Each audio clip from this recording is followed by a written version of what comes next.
Welcome to the DoubleACS Daily News for June 24th, 2015. The Southeastern Massachusetts STEM Network has launched a new program aimed at helping students become exposed to careers in science, technology, engineering, and math. The program is called Envision the Future and is a 5-day workshop to be held at Bridgewater State University. This year, the program will focus on providing girls ages 11 to 13 with an opportunity to be introduced to STEM fields.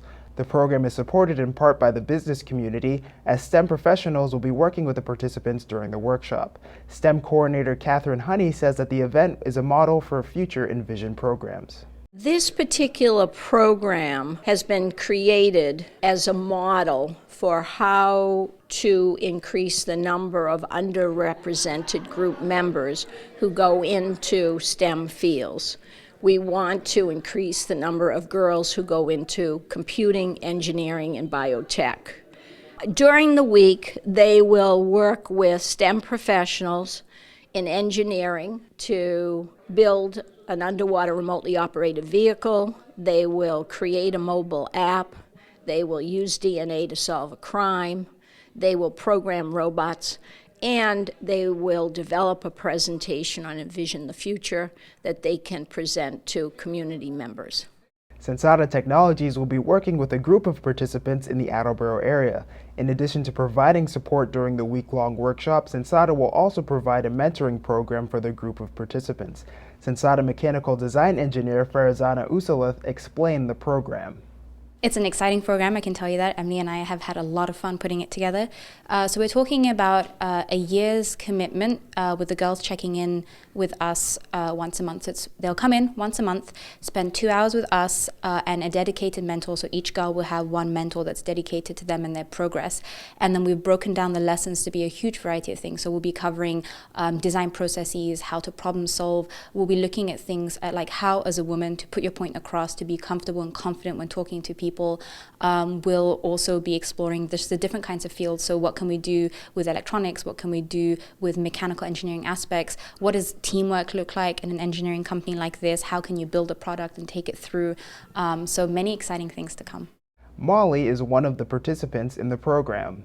I go to Brennan Middle School here in Attleboro, and my favorite subjects at school are art and science. Well, I want to be an engineer and also like an artist too. I don't think like science is like connected with girls that much, so I think it's an awesome idea that they're doing this stuff specifically for girls, and I think it's gonna be fun. Molly's mother, Lori, was also very excited about the event. I think it's ingenious and great, and I mean, this is a type of program that really thinks outside the box, gets kids involved, hands-on, instead of just the book work.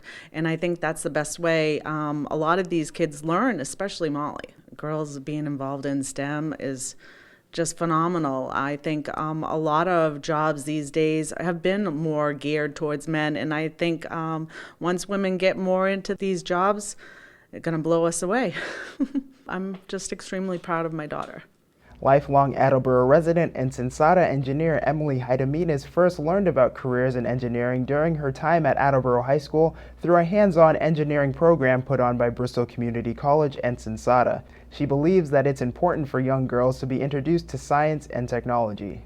Growing up, I mean, girls get to play with Barbie dolls. I played with Matchbox cars, but I feel like that's a rare exception. So even the toys that we play with gear young girls to different career paths. So even when I got to college, I was lucky enough that I knew how to solder, I knew how to use power tools, but a lot of girls in my class didn't know how to do very basic hands-on engineering things, which I think is why they tend to shy away from it. So it's really important to show younger girls that, hey, you can do this even though you might not think you have the right skill set, and just to give that to them, because when they're 13 years old, they're not thinking, okay, if I play with this toy versus that toy, how is that going to impact me in the long run? So I feel like it's our job to kind of instill that in them and subconsciously let them know that they can do it. That's it for today's update. For DoubleACS News, I'm Austin Ricketts.